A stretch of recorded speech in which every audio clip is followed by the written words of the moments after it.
the video that'll be on the website today. Is it possible for an absolute value to equal a negative number? Because what does an absolute value always equal? Always a positive number, right? So what do you say when you get a problem like that? I mean, you could like blindly go ahead, right, and say, okay, I'm going to set 5x minus 10 equals negative 45, and then I'll say 5x minus 10 equals positive 45, and I'll solve them both, and I'll get two answers. But when you check them, neither one's going to check, because there's no way you're getting out of the left-hand side a negative number. So what do you say? No, not extraneous. That's just a no solution. So this is no solution.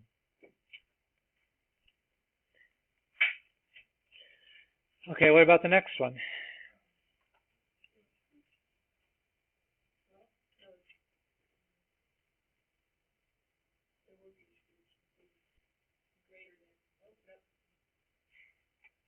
I mean, what could you say about what's coming out of the left-hand side?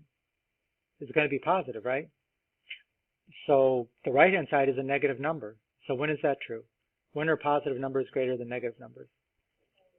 All the time. So this thing is all real numbers. The solution, you would say, is all real numbers, right? And you know, you're going to come across this in this class a lot. You know, these kind of saying all real numbers, it usually comes up in terms of domain. And sometimes they use symbols for that. They might use the symbols, this is kind of math talk, but they're going to use a curly bracket like that, which is called a set bracket, and then you'll see an X, and then either a colon or maybe a bar, and then X and a funny E, and then a big fancy R. And the way you read that, it's that is the set of all X such that X is a member of the real numbers. It's just a way of saying all real numbers. But I've seen them slide that in there as a multiple choice option on the SOLs. And I think unless you've been dealing with it during the year, you'd be kind of confused what they're talking about there. But we'll actually use it a little bit in class today. Okay, so we've seen what happened with 1 and 2. Okay, then 3 is going to be something kind of like that too. Which is 3? Is it all real numbers? It's no solution. Again, if the left-hand side is a positive numbers are never less than negative numbers, right? And so that's another no solution. No solution. And actually, there's a math geek way of doing that one too, is that a symbol like that means the null set. It means it's a set with nothing in it. No solution. Okay. Are we ready then? So today we're going to do absolute value functions and transformations. You know, like usual, at the first slide when you see these objectives, they may not make a lot of sense because you haven't done it yet. But hopefully at the end, it'll make sense.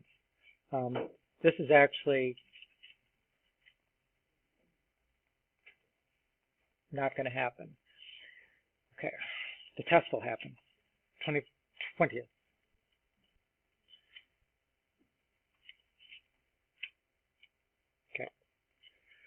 So absolute value functions. Functions, again, are when you have y equals some variable expression on the right-hand side. In this case, that variable expression is going to have absolute value symbols in there somewhere. So any of these here would be considered absolute value functions. Okay. Now, a parent function, that's probably something new for you to understand. What do we mean by parent function? Well, every kind of function we deal with, except for one, there is some kind of like the most simple example of that function. And in the case of a parent function, it's just y equals absolute value of x. There's no other numbers involved or operations. It's just the most simple absolute value of x. Right? And whether you say it y equals or f of x equals, remember f of x is function notation, but it essentially just means y. Okay, so that's what we call the parent function, right? The most simple example of the function.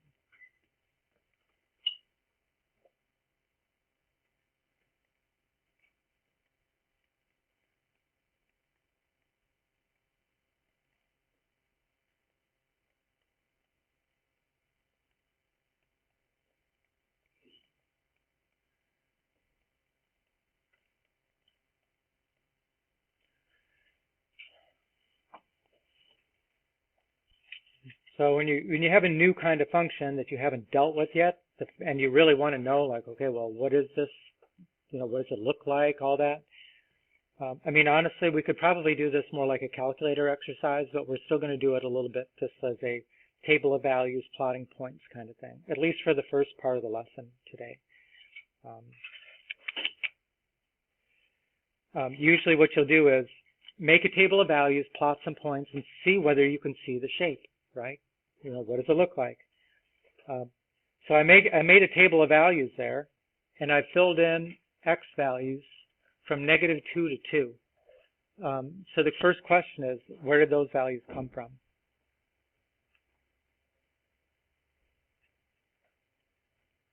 Anybody? Where do you think I got those from?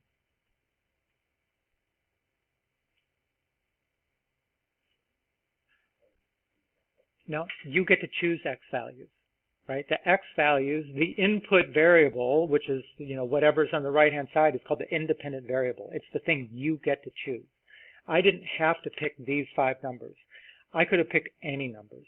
I don't even have to pick integer values. I could have picked decimal fractions, square roots. It doesn't matter. You get to pick whatever these things are right here. So where do those come from? When you make a table of values, you choose, right? Now, I chose those because I know what I'm trying to show. Okay, so now let's plug in those values into the function and generate our y values. Okay, what am I going to get if I plug in -2 into the x? +2. It's going to flip the sign, right? And what about if I put in -1? +1, and I put in 0, 0, and I put in +1, 1, and +2, 2. So the values, the absolute value function is going to generate these values. Okay, now that gives me 5 points, right? These are like x, y points that I can put on the graph. -2, 2, -1, 1, 0, 0, 1, 1, and 2, 2. So try to imagine looking at those 5 dots. What kind of a shape does it look like they might form?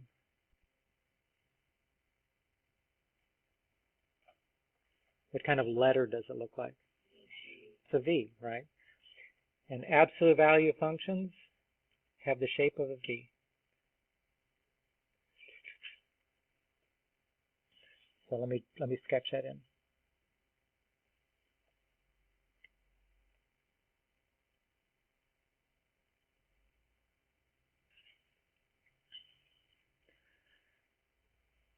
Okay, so the shape is a V.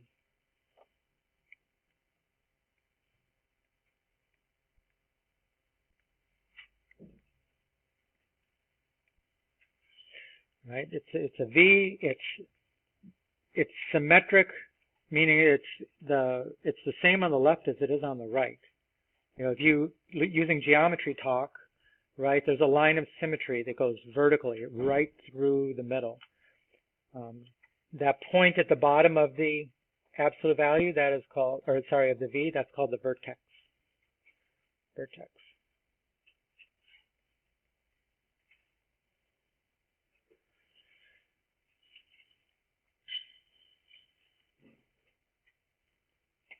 Okay.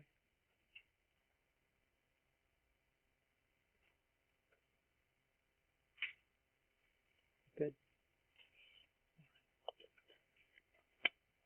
So again, this is the vertex.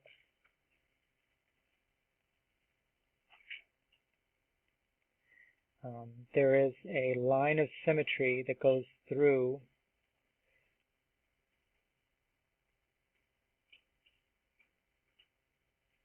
there. And it should look like it's symmetric with respect to that line. I'll just leave it there. Now, domain and range. I'm introducing a bunch of concepts here that we're going to deal with all year long. And they're starting with domain and range. You have a little bit of an understanding of domain and range, but what you use, especially from now on, including calculus, you need a much more sophisticated understanding of domain and range. what do you understand so far about what's the domain of a function? What do you associate it with? The x values, right? Generally, domain means x values, range means y values. Okay, that's pretty easy when you've got a set of points and you're just picking out the x values and the y values, or a table of values. But when you've got a graph which is made up of infinitely many points, there's no way to list all these values and say this is my domain, this is my range. Here's where we've got to use inequality symbols. Now the domain is in math, what it really talks about is what am I allowed to plug into this function? And a lot of times what that means is what am I not allowed to plug into a function? For example, if I had a function like y equals 1 divided by x, what number could I not plug into that function? You can't plug in a 0 because you're dividing by 0. Or what if I had a y equals the square root of x? What kind of numbers could I not plug into that? Yeah. Negative numbers. You can't take the square root of a negative number. Try it in your calculator. Square root of -1. Okay, it's not going to come up. So we kind of try to look for what kind of things we can't plug in. And in the case of absolute value, there's nothing. You can put anything you want. There's nothing you'd plug in that would lead to any kind of equivalent divide by 0, square root of a negative. You can put anything you want in. So the domain of the absolute value function is all real numbers. I should put this up here. This is f of x equals the absolute value of x. And so just to be clear, I'm going to use that fancy R again, all real numbers. And you can see that also if you're looking at the graph and you notice that there's arrows on the top right and the top left, right? And those arrows, that means that line goes on forever. So it's going infinitely to the right and infinitely up on the right-hand side. It's going infinitely to the left and infinitely up on the left. So it's going infinitely to the left and to the right, which means all real numbers. And it goes on forever, both directions. Does it go on forever, up and down? You can see. It doesn't, right? What is the limiting value for the range? 0. It only goes down as far as 0. So we're going to use an inequality and say y is greater than or equal to 0. Right? It goes up from 0. There's no negative values.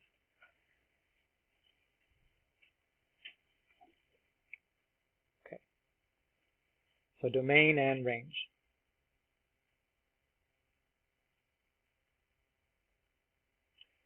Okay, intervals of increasing and decreasing is another concept that we're supposed to get a handle on when we're in here. And by increasing and decreasing, it means from left to right. If it's increasing, then it should look like it's going up. I mean, you could say it has a positive slope. If it's decreasing, then from left to right, it should have a negative slope. Can you see parts of the V that are have positive and negative slope? You know, where is it going down? On the left side, right? It goes down infinitely from the left. It's going down, down, down, down, down until it gets to 0. And then it's going up, up, up, up, up forever, right? So if we want to say what's the interval of increasing and decreasing, first of all, we're only talking about x values, okay? Whenever you're asked for an interval of increasing and decreasing, you don't include the y values. So it's intervals, I'm going to add this in, of x. And for increasing, where does it start to increase? At 0, right? So you could write it like this. X is greater than 0. That's one way to write that. Where would you say that it's decreasing? To the left of 0, right? X is less than 0. Most of the time when you look for intervals of increasing, they're going to use what's called interval notation.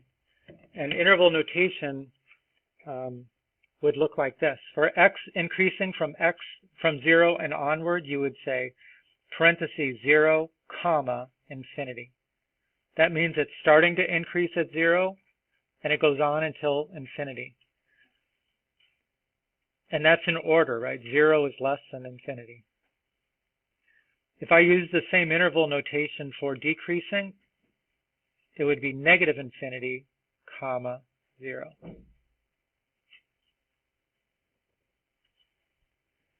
You know, and at this point, I don't care which way you do it. You could do it any way, you know, just as long as you're communicating the right thing. Now, you might ask yourself the question, well, what about 0? What's happening right at 0? And so usually on these kinds of problems, you know, right at that endpoint, it's not doing either one. It's not actually in either category. It's not increasing and it's not decreasing. Okay, so leave it at that. So this concept of increasing and decreasing, we're going to, every function we present, we're going to present that piece of it. And then the last new concept when it comes to functions is end behavior. And by end behavior, what it means, what is it doing on the extreme left side of the graph, and what is it doing on the extreme right side of the graph? And let's say if I keep going to the right on the x-axis, then I'm approaching positive infinity. If I keep going to the left, negative infinity. Usually the way you'll state this kind of thing is like this. You'll either do it like this. You'll say, as x approaches with an arrow negative infinity, is that telling me to the left or to the right? To the left. Okay, well, what is y doing?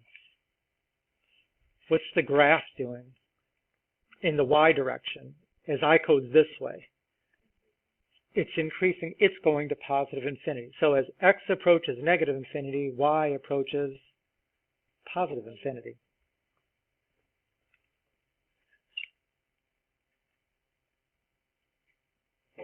Okay, what is the graph doing as x approaches positive infinity, meaning as you go to the right?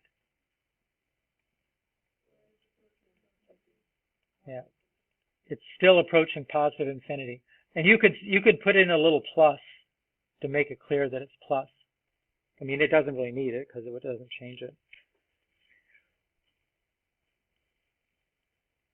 But there's a few questions like this on the SOL that ask for this, and honestly, it's something you do in math analysis a little bit too. We'll see it a little bit in more of the math anal kind of way in this class.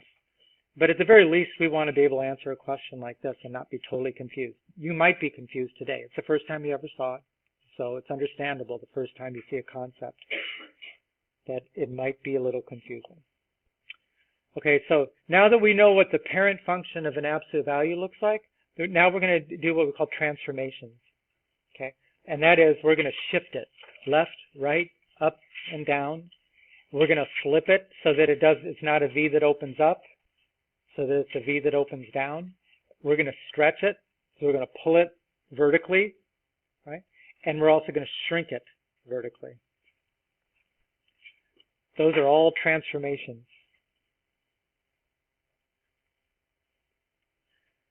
You know, I think in geometry, you did translations, right? You would take a shape and you would move it around. You'd take all the endpoints and move them the same. And basically, as long as you did it all the same, the shape didn't change. It was still a congruent shape. That was stuff you did in geometry. This is kind of, at least the first 5 of those, they're all really translations, all they are. The stretch and the shrink are a little bit different.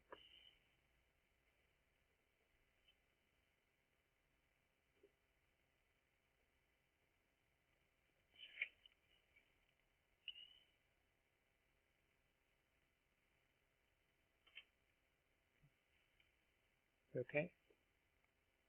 Michael? You good? Almost? Okay. Eddie?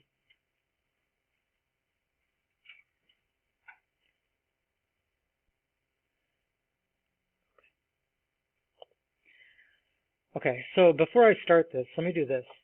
I didn't do this last class, and I probably should have. Let me put in here, I'm going to draw in the parent function.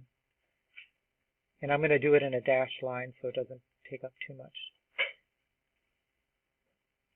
All right, we already said that's what the parent function looks like.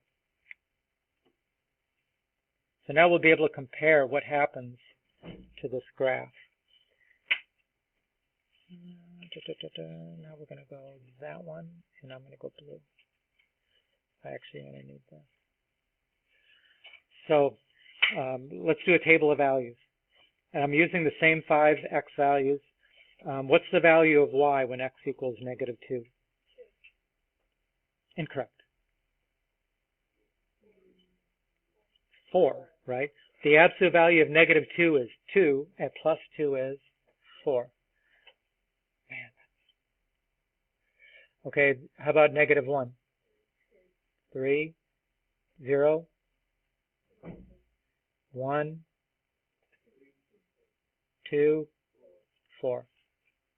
Okay, so all we're doing is plugging the x values in here and then calculating the y.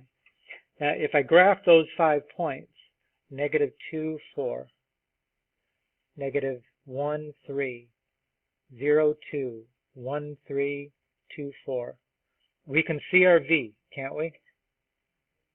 Don't do that. We can see the v. It still looks like a v, but how has that v been changed now? How much did it move up? You think that's a coincidence? We added 2 after the absolute value, and the graph moved up 2.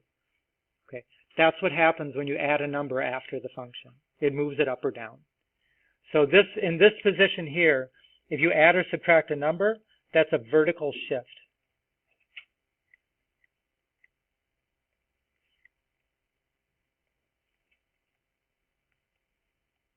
Right? Plus means up.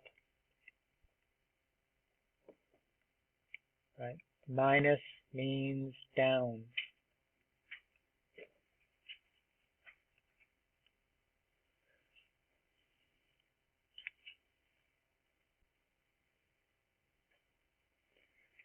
Does it change the domain? It was all real numbers before. It's still all real numbers. How about the range? Before it was y greater than or equal to 0. Is it still y greater than or equal to 0? It's y greater than or equal to 2, right? It got moved up 2. So it actually did change the range. Okay, that covers what happens if you add or subtract after the function. Okay, now let's see what happens if we add or subtract inside the function. Okay, notice that I picked different x values because I know what's going to happen here, right? If I didn't pick the right x values, I wouldn't get the v shape that I'm looking for. So let's see, if I plug in an x equals 1, what is the value of y? 1 minus 3 is -2. Absolute value is 2. How about 2 minus 3 is -1. Absolute value is 1. X equals 3, y equals 0. X equals 4, y equals 1. X equals 5, y equals 2. Okay. So I plot these 5 points. 1, 2, 2, 1, 3, 0, etc., etc. Let me draw the v.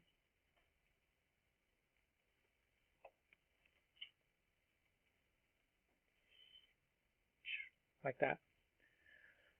So what does it look like happened to the graph of the parent function because we subtracted 3 inside the function?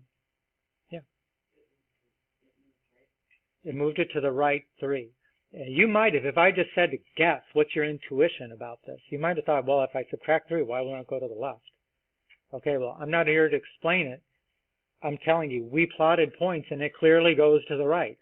That's a kind of a counterintuitive thing, you know, that you have to get used to, because this comes up a lot, you know, in algebra, that when you're subtracting inside, that's actually a right shift, not a left shift. I mean, you can see why. I mean, the vertex is where y equals 0. So if it has a -3, what are you going to plug in for x to make that expression equal 0? Positive 3, right? It has to be positive 3 minus 3 gives you the 0 you're looking for. So understand that inside the function, inside is a horizontal shift.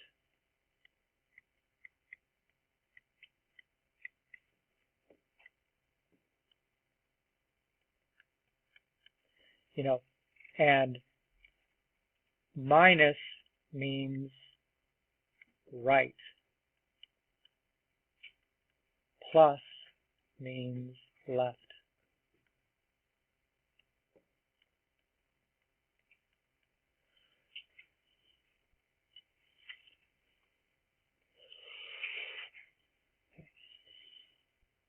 So now we know how to go up, down, left, and right. Okay, we've done all 4 of those in those 2 slides.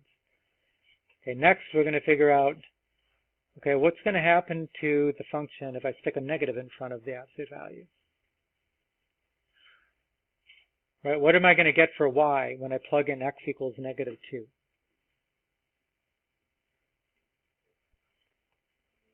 -2. Because of that negative outside the absolute value, it's going to take whatever we were going to get out of that and put a negative in front of it. Right? Absolute value of -2 is 2, but then the negative makes it negative. The same thing for -1 and 0. And when you plug in a +1, you get +1, but again, it's going to be -1 and -2. So it took all of our y values we had and it made them negative. And what does that do to the graph? That was wrong. Right, that gives us there. There's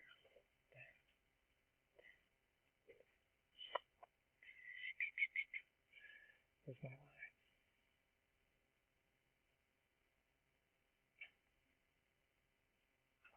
What did it do to the graph? It flipped it, right? So that if you stick a minus out in front, right, that's a flip across the x-axis. And there's different words for this because like in the math analysis book, they call it a reflection in the x-axis. But you probably are just going to say flip. It's a flip, and that's okay. Now, if you look, I didn't put one in because I almost never cover this one at all. But let's just say we started with the basic absolute value, right? Looks like that.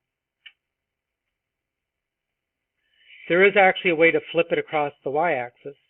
That's put a negative inside the absolute value. But what's that? How's that going to change the graph of an absolute value function if you flip it across? It does it, right? It's already symmetric with respect to the y-axis. So flipping it across the y-axis doesn't make any difference. With other functions, that makes a little bit of a difference. But with the absolute value, it just doesn't make any difference. Okay. Now, one thing I don't think I probably said enough of here is that if you look at all of these absolute value functions that we've dealt with, what's the slope of the sides of the v? The slope of the lines that make up the sides of the v? Yeah, the right side of the v is a +1. The left side of the v is a -1, right? Remember that concept too, slope, right? The rise over the run. So did anything we just did change the slope of any of those lines?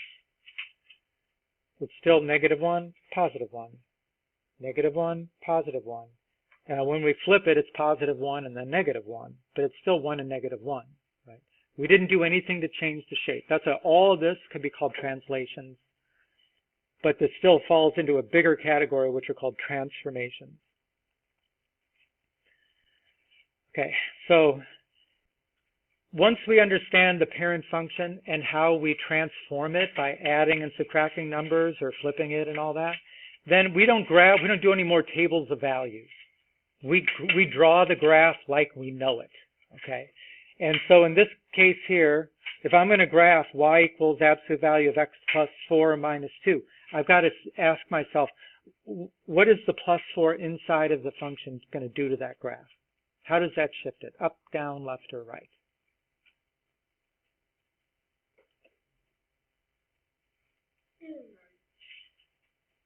Try again. Left. Remember, the -3 moved it to the right. So a +4 must go to the left. So that is left. How about subtracting 2 after the function? Up or down?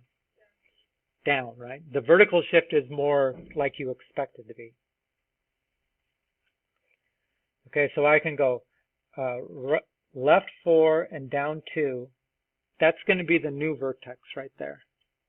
And we didn't do anything to change the shape here, so we can sketch in our graph. It's a V. The slope of the sides is 1 and -1, but now it's starting at, that was terrible. Now it starts at -4, 2.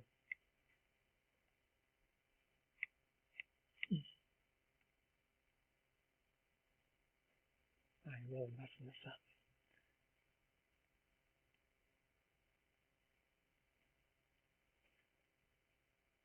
Oh, good enough. Okay, now what is the domain of that? Did we change it? It was all real numbers before? Still all real numbers, right? All absolute value functions are all real numbers. You never have to doubt that. What is the new range? Because it does have a new range.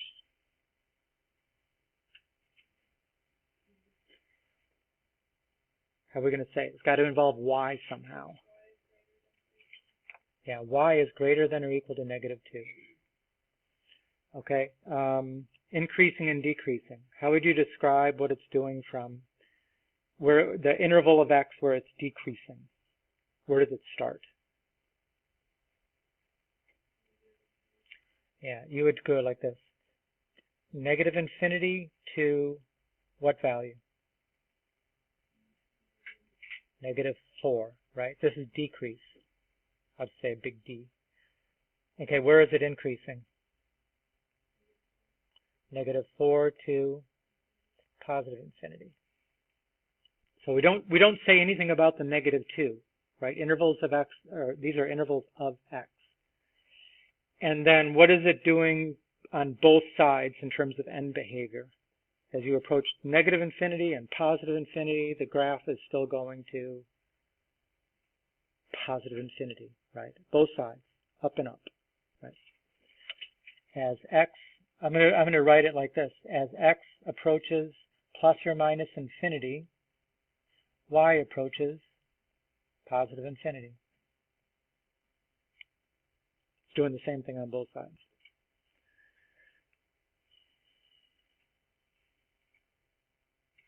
Okay.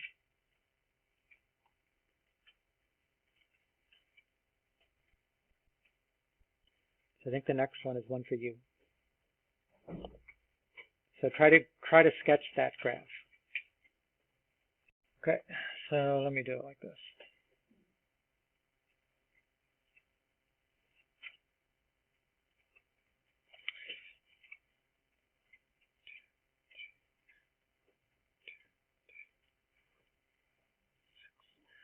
Okay, so what is that -2 inside telling you to do? Right. What is the +5 after the function telling you to do? Up. So I should go 2 to the right, 5 up, and now sketch a V. And we know that the slope of the sides of the V is 1, so just make it look like it's going up about 1 to the right and 1 to the left. That's it.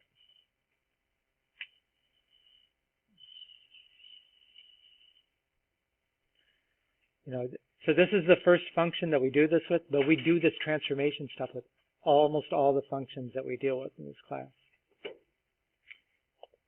Okay, when you graph by applying transformations to a parent function, that's called using a transformational approach. That's what they call it in the SOLs. So we are getting our first taste of doing this, and it's really, absolute value is such a clean looking function. It's so sharp with that well-defined point to the V. It's easy to see what's going on, and that's why it's a good function to use. I mean, you could use, you know, what would be the parent function for a linear function? What do you think is the most simple version of a linear function? I'm saying like an equation. How about y equals x? There you go. Now, what kind of a line is that? Well, it's what's called the identity function, right? It goes right through the origin, has a slope of 1. Okay, now tell me, what kind of a transformation would you call it if you had y equals x plus 2? You're calling it up 2? Why don't you call it left 2? Which is it? If I go up 2, here's the thing. If I go up 2 and draw the line, right, the new line, it actually went left 2 at the same time. So it can be either one. You could either call that a transformation up 2 or left 2. So it's not a good example. You know, if you just want to have a clean example, absolute value is the one that's a clean example. That's why I don't like to talk about them with straight lines. The book does. But. Okay, so now this is the standard form for an absolute value function that it's going to have an x and the y. They are the variables. But h and k are always used to be the horizontal and the vertical shifts, right, respectively. Now the truth is this thing right here, what was I going to say? If you compare it to, let's say, y equals the first one we did, right, x minus 3. And what did we say was the shift when we did x minus 3? It was right 3, okay? So actually, since there's a minus in the formula, actually h is positive 3. You see that? H is actually has a positive value. Now, when we did another problem, I think we just did one maybe that had like y equals absolute value of x plus 2, like that. What is the shift? It's actually left 2. But if I rewrite that like absolute value of x minus negative 2, then you can see that actually h has a negative value in that situation. Because what is being subtracted from x? Negative 2. But a net minus a negative is the same thing as a positive. So h and k actually become the coordinates of the vertex. And they are not just in absolute value functions, but in our next function, quadratics. They're also the coordinates of the vertex. And usually what they'll say is when h is positive, it goes to the right. When h is negative, it goes to the left. But that, you know, has a minus in the formula. So it kind of, I mean, that's always the one that gets us mixed up because it seems like it's an opposite meaning to it. Okay, so the h and the k, we've already discussed what happens if you add or subtract in both those positions. It did not change the basic shape of the v, but the a does. If we multiply by a constant outside the absolute value, it's going to actually change the slope of the sides of the v. Right? If a is greater than 1, then the slope is going to be greater than 1, so it'll go up faster. That's why they call it a stretch. It's going to take what that v we had and make it kind of look like it's been stretched vertically because it's going up faster. If a is less than 1, it'll make the slopes of either side of the v less than 1. So it looks like it's flattening it out a little bit. And they call that a shrink. Now, less than 1, if you have a negative 2 as the a, if a equals negative 2, the negative flips it. The 2 makes it greater than 1. It's still a stretch. Even though negative 2 is less than 1. What we're really saying is like this. Absolute value of a is greater than 1 or absolute value of a is less than 1.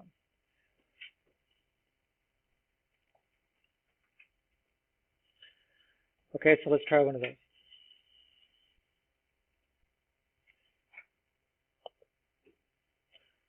Right. So, and the y equals 1/2 times the square root of x. We're not adding or subtracting constants inside or outside, so it has not been translated around the graph. The vertex is still at the origin. But now the slope of both sides of the v is going to be 1/2 and negative 1/2, not 1 and 1, 1 and negative 1.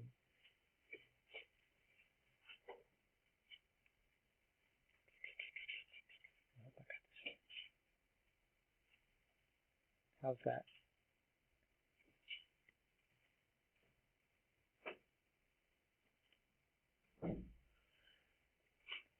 See how the slope now is up 1 over 2, up 1 over 2. That's the effect of multiplying times a half, right? Down 1 over 2, down 1 over 2. Okay, how about the second one? What is the negative going to do to that graph?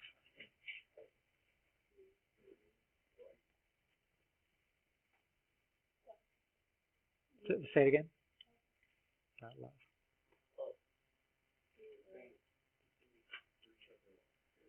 It's a flip. Remember, when there's a negative in front of the absolute value, that flips it. That's not a shift left, right, up, or down.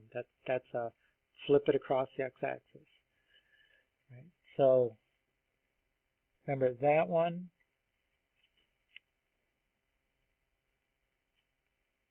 Is a flip. And what are going to be the slopes of both sides of the v now? 3 and negative 3.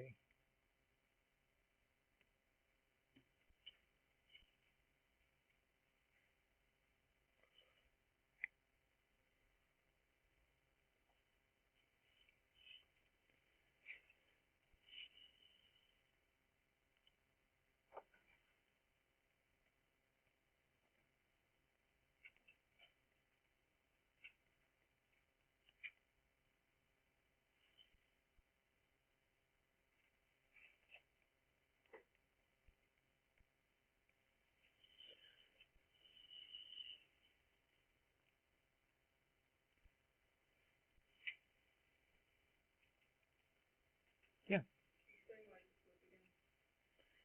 Because if you put a negative out in front of it, it's going to take all the values that you would have gotten. Let's say if I would have substituted without that negative in front, if I substitute values of x, absolute value is going to make them positive no matter what, and the thing has got to have all values above the x-axis. By putting a negative in front, now they're all negative values. That means below the x-axis. Okay.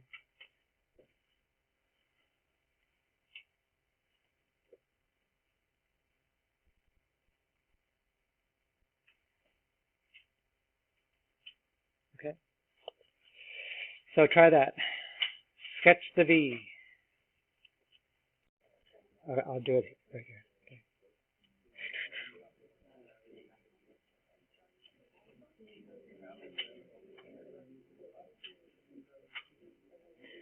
Okay, so again, what's the effect of plus 1 inside the function?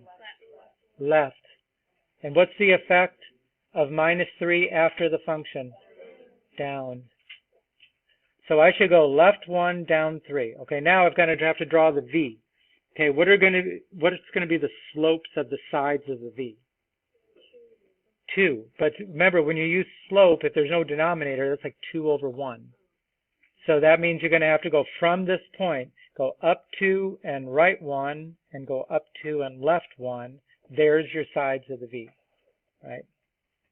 I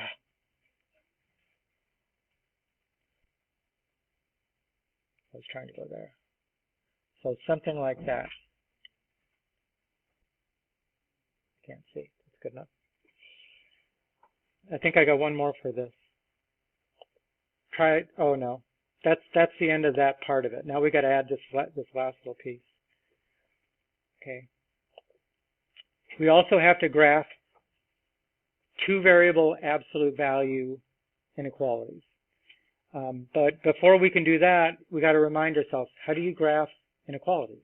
Because you may not remember that. Another thing you did in Algebra 1. Do you remember what does the graph of an inequality look like?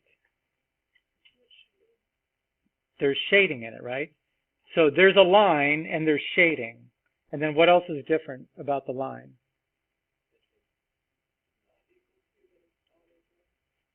If it doesn't have the or equal to's part, then it's a dotted line. Otherwise, it's a solid line.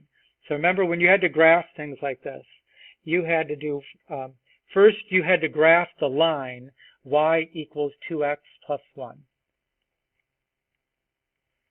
Right, that's the slope-intercept form. So how do you graph a line which is in slope-intercept form? The first point you graph is the B, the y-intercept, right? Okay, so where do I put my y-intercept here? I go up on the y-axis, I go to 1. Okay, now the slope is 2. So how do I find another point on that line? Up 2, right 1. Okay, now I've got to decide, before I draw that line in, is it going to be solid or dashed? It's going to be solid because it's or equal to. So let me do that. I think I'm in blue still, but I'm going to make it solid. And hopefully that'll be good enough. So there's that. And then the last thing I got to determine is, where does the shading go? So remember, there's a couple of different ways to do the shading. Number one, if it's solved for y, then it's much easier. And these are already solved for y.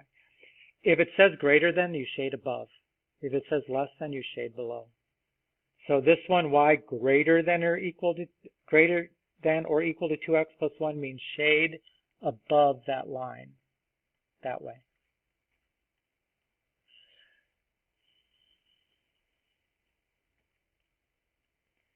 Okay, let's do the second one. Graph the line. What is the y-intercept?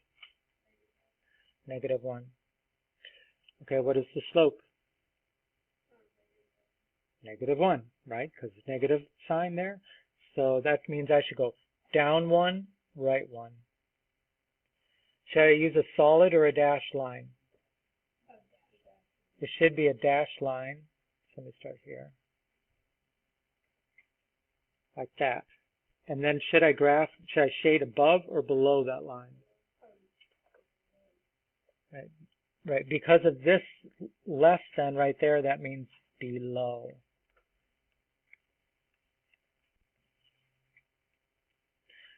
Now, if it's not solved for y, like sometimes in Algebra 1, you would get the standard form and you would do a test point, and then if the test point worked, you would shade that side. If it didn't work, you would shade the other side. But we don't have to worry about that here because the absolute value functions are always solved for y.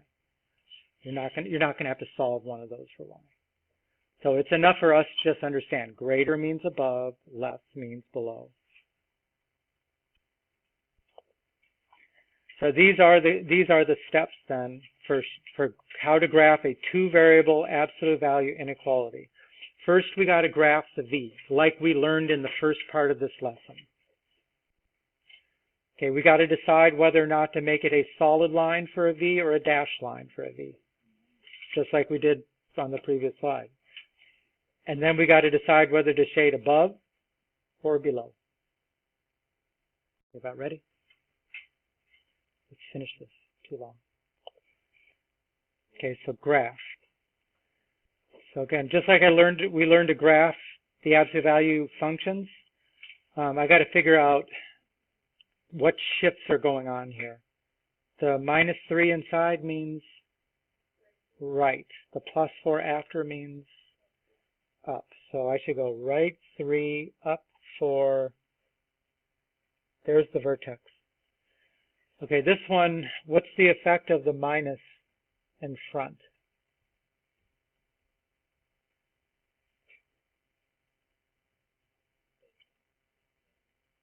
Flip. So that's going to flip our v. It doesn't open up, it opens down. And then what are going to be the slopes of the sides of the v? -2 and 2. So let me... Okay, and now before I draw those in, should I use a solid or a dashed line? Yeah, it's greater than, not or equal to, so I'm going to use a dashed line.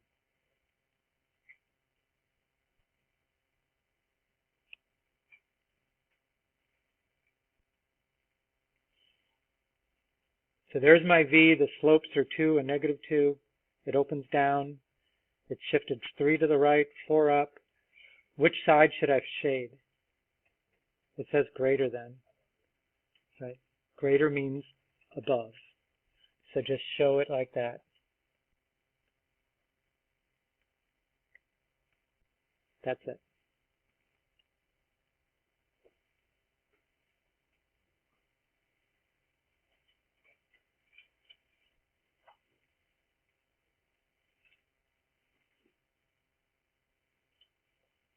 Okay, here's one for you. One or two for you, and then we're done. Oh, that was wrong. So try that one. So we can see all these things, right? Right, up, solid, and below. So we can go ahead and do that. Right 2,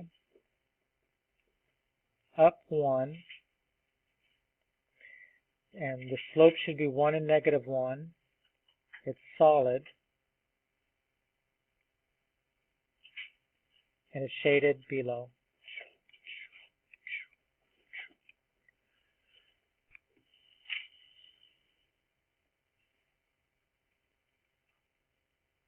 Okay, one more. Working you hard, I know. Again, right, down, and dashed, and below.